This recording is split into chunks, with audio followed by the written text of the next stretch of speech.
صحیح بخاری اور مسلم کی حدیث ہے کہ حجۃ الوداع میں ہم رسول اللہ صلی اللہ علیہ وسلم کے ساتھ تھے، اللہ کے نبی ہمارے درمیان تھے۔ تو حجۃ الوداع میں آپ نے خطبہ دیا، حمد اللہ کی تعریف بیان کی رسول اللہ صلی اللہ علیہ وسلم نے، وَأَثْنَى علیہ اور اللہ کی ثنا بیان کی۔ ثم ذکر المسیح الدجال، پھر مسیح دجال کا تذکرہ کیا۔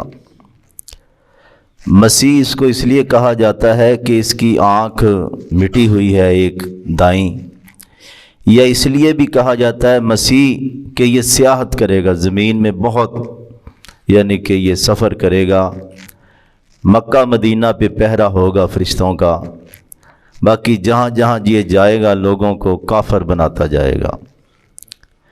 حضرت مسیح علیہ السلام کو بھی عیسیٰ علیہ السلام کے مسیح اس لیے کہا جاتا ہے کہ انہوں نے بھی اللہ کے دین کی تبلیغ میں بڑی سیاحت کی، سفر کیا۔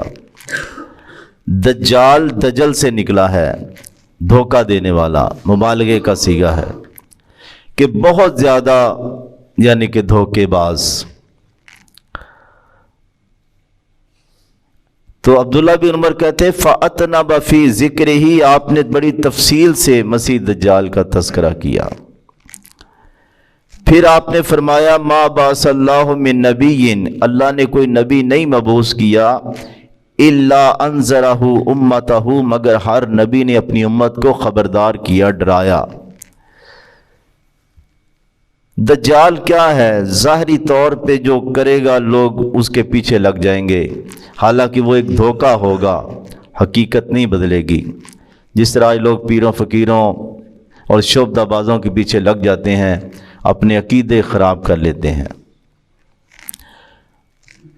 بعض روایتوں میں ہے کہ ایک نوجوان مومن کہے گا تو کافر ہی ہے، کیونکہ اللہ کے نبی نے جو نشانی بتائی ہے وہی تیرے اندر ہے، تو کانا ہے، وہ اس کو دو ٹکڑے کر دے گا، پھر زندہ کرے گا کہ دیکھ میں رب نہیں ہوں، تجھے قتل کرنے کے بعد زندہ کر دیا۔ اس مومن کا بھی کیا ایمان ہوگا، وہ کہے گا پہلے تو کچھ تھوڑا بہت شک تھا، اب تو پکا یقین ہو گیا کہ تو دجال ہے، میرے نبی نے یہ بھی فرمایا تھا۔ اللہ تو رسول اللہ صلی اللہ علیہ وسلم فرماتے پھر نہیں وہ کوشش کر سکے گا اس کو ختم کرنے کی۔ تو کتنی بڑی آزمائشیں۔ تو آج تو لوگ چھوٹی چھوٹی چیزوں پہ اپنا ایمان بیچ دیتے ہیں۔ فرمایا وَالنَّبِيُّونَ مِن بَعْدِهِ، اور سارے نبیوں نے خبردار کیا جو نوح علیہ السلام کے بعد آئے۔ وَإِنَّهُ أَن يَخْرُجُ فِيكُمْ، وہ تم میں نکلے گا، فَمَا خَفِيَّ عَلَيْكُمْ مِن شَأْنِهِ، اس کا معاملہ تم پہ پوشیدہ نہیں ہوگا یا پوشیدہ نہیں ہونا چاہیے۔ ان ربکم لیس بآور، کیونکہ تمہارا رب کانا نہیں ہے۔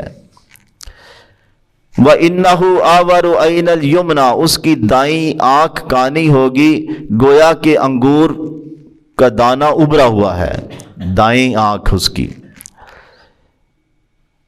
الا ان اللہ حرم علیکم، دجال کے تذکرے کے بعد آپ نے اس خطبے میں یہ بھی فرمایا لوگوں خبردار، بے شک اللہ نے حرام کیا ہے تم پہ، دماءکم و اموالکم، تمہارے خون اور مال، تم ایک دوسرے کے مال اور خون کے دشمن نہ ہو بلکہ محافظ ہو۔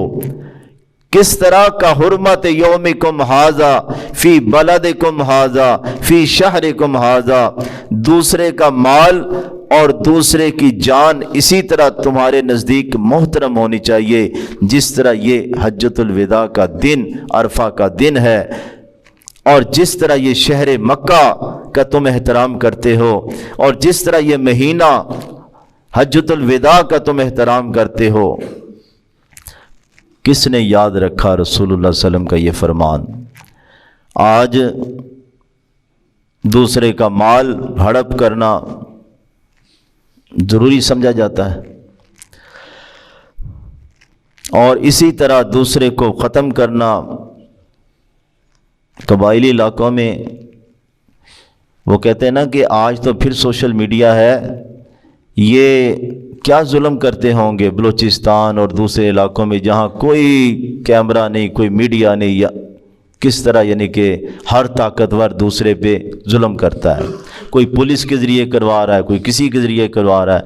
اب تو یہ خبریں کہتے جی ارشد شریف کو انڈین ایجنسی جو را کے ذریعے یہ ظلم و ستم کروا دیا گیا، کرائے کے قاتل عام مل جاتے ہیں، کلمہ شریف پڑھنے والے سارے ہیں، لیکن صدقے جاؤں واری جاؤں یا رسول اللہ بھی ہے، سب کچھ ہے، لیکن ایک دوسرے کا خون اور ایک دوسرے کا مال وہ یعنی کہ کس طرح ختم کر رہے ہیں، اور کوئی جھجک نہیں ہے۔ قیامت یہ ظلم کی باب ہے نا، تو رسول اللہ صلی اللہ علیہ وسلم نے فرمایا الا هل بلغت، کیا میں نے تمہیں پہنچا دی بات؟ جو دین کسی مسلمان کی غیبت کو برداشت نہیں کرتا، ہم نے سورہ حجرات پڑھی نا، کسی کی ٹو نہ لگاؤ، کسی کے جاسوسی نہ کرو، کسی کے بارے میں بدگمانی نہ کرو۔ جو رب یہ نہیں برداشت کرتا کہ کوئی کسی کے بارے میں برا گمان بھی رکھے، وہ برداشت کرے گا کہ اس کی جان ہی لے لی جائے، اس کی ہڈیاں توڑ دی جائیں۔ فرمایا کیا میں نے یہ باتیں تمہیں پہنچا دی ہیں رب کی؟ سب نے کہا ہاں نعم۔ فرمایا اللہم شہد، اللہم شہد، اللہ گواہ رہنا۔ پھر آپ نے فرمایا ہلاکت ہو تمہارے لیے، افسوس ہو، ان ضرور دیکھنا، لا ترجعوا بعد کفارن، میرے بعد کافر نہ ہو جانا۔ یضرب بعضکم رکاب بعض، ایک دوسرے کی گردنیں نہ مارنی شروع کر دینا۔ مسلمان کا مسلمان کو قتل کفر کی طرف لے جاتا ہے۔